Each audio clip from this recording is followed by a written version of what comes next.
think I'm the product of my, my upbringing.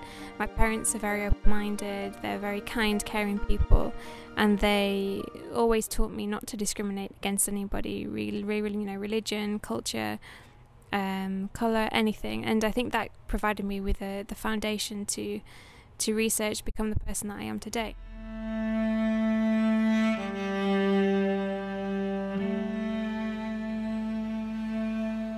When people see me now as I am wearing hijab, and obviously the people that knew me before, I think a lot of people's first impression is that oh, look at Mel, she married a Muslim guy, and kind of look at her now, it's a shame, look what she has to be like, now she's oppressed, kind of thing.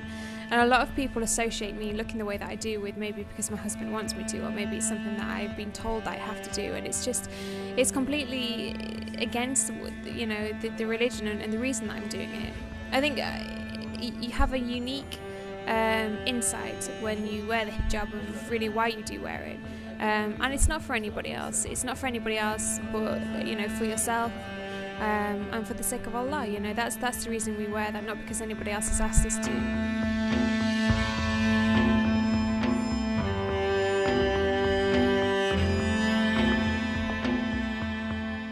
It was funny. I went to have my hair cut the other day actually, and obviously I went into the salon with my hijab on, and then took it off, and I sat down and I was having my hair cut by the lady, and she said, "Oh, so you're married then?" I said, "Yeah." She said, "Presumably you're married to a local."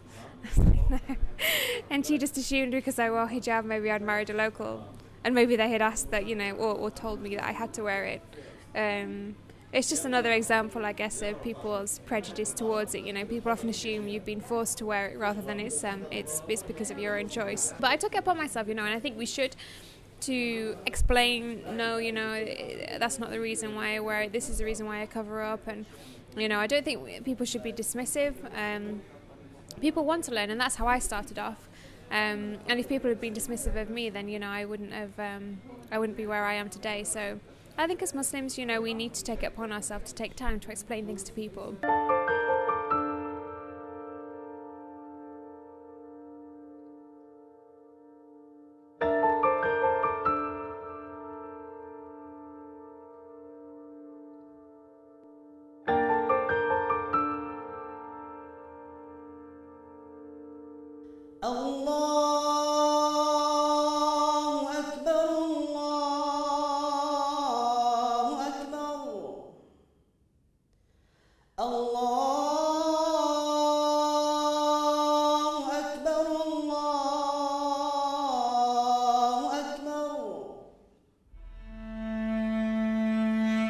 I never, ever expected that, we would be married.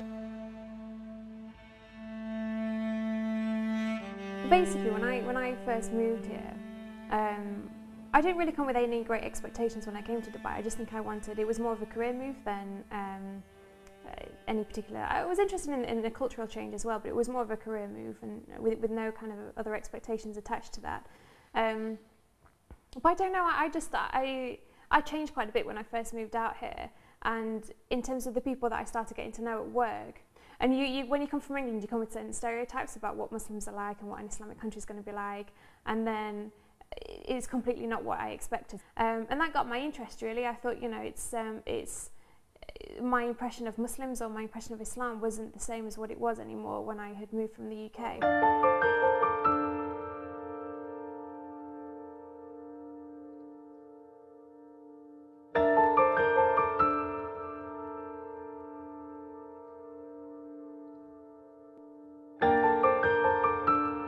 Unfortunately, people think that Islam is linked to oppression with women. Okay, so it's something that you see the way maybe that women dress, or you see the way that some people treat their wives, or you hear stories and you just think, okay, Islam, oppression with women. It's an unfair religion. It's all about the hierarchy of men. And meeting Mahmoud, it's just completely the reverse. The history of Islam as well. Women have always been very prominent figures in Islam, very well educated people, business leaders. Khadija was, a business lady herself, but again, in the UK, completely not the story that you're told about Islam and about Muslims.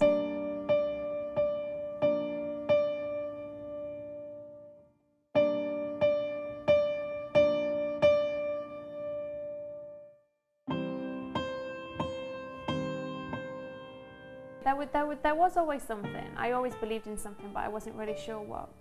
And other religions that I had come across didn't really answer any questions, and to a certain extent I thought their answers to certain questions, I didn't really sort of, buy it.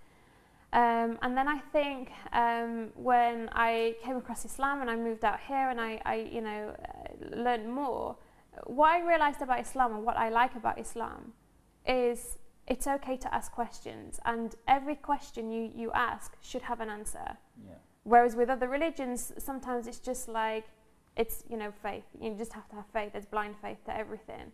And to me, that's okay, but it's not good enough. And this is why we always say, I do still have questions, and I will still find the answers to them. But everything's so perfect, everything's so well put together that's what kind of convinced me. If there's any mistake in any religion, it can't be divine. The only thing that can be divine is something that is perfect, and because none of us are perfect and we all make mistakes, we have a confidence and a belief in our heart and that's where belief comes in, or iman comes in, that there is an answer for everything, and it's in that one book, and obviously that's explained through our Prophet Muhammad sallallahu alaihi wasallam, and so whatever we look for, there will be an answer for that question.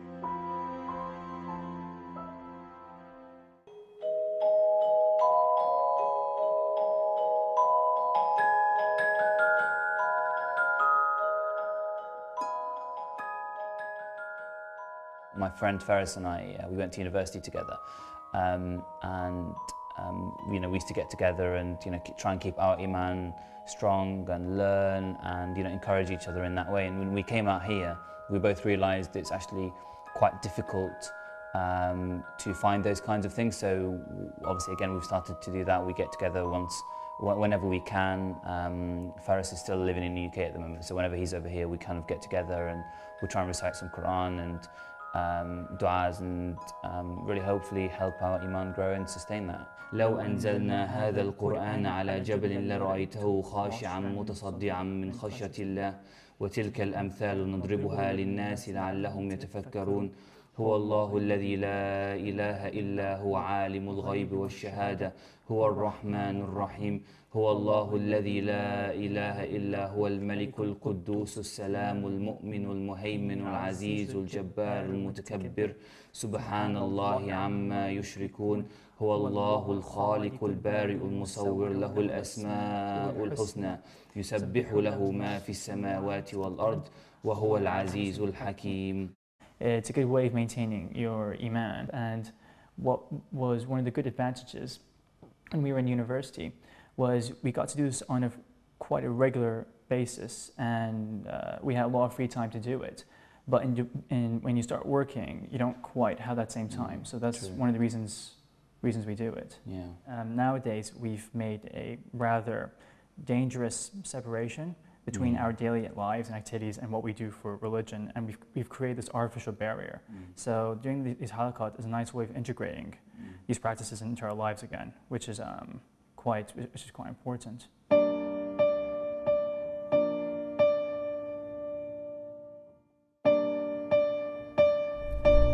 So are you looking forward to Ramadan this year? Yeah, yeah, definitely. I think less pressure, obviously. Can obviously enjoy it a little bit more and do some of the duties a bit better. Yeah, definitely. It was really tough last year because we were working for a company that didn't necessarily let us take time off when we probably needed to and when we should have been able to during Ramadan. So it's very difficult. But now, alhamdulillah, we have our own business, so we can relax a bit more, can't we? We can take time off and do the right kind of things, make sure we're reading and make sure we're going to the mosque where we need to.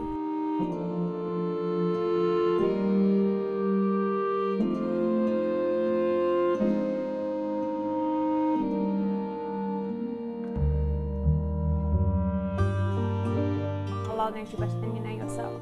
So sometimes certain things happen and you think, should we really get married, or is it really going to work out between us? But then everything happens in the right direction. You just think, you know what, it's out of our hands. It's meant to be for us to be together. And alhamdulillah, everything's been perfect, I would say.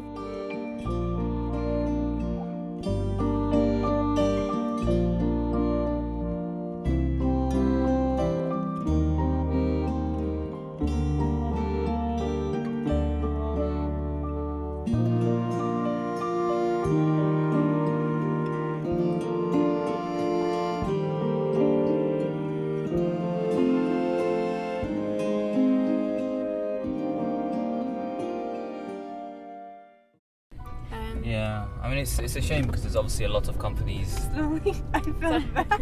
Oh, sorry. My role is chief advisor to the framing. But you know, I will get the last. I'll get the last say on which frame we go for. Well, you did do it, so I think you get the right for that.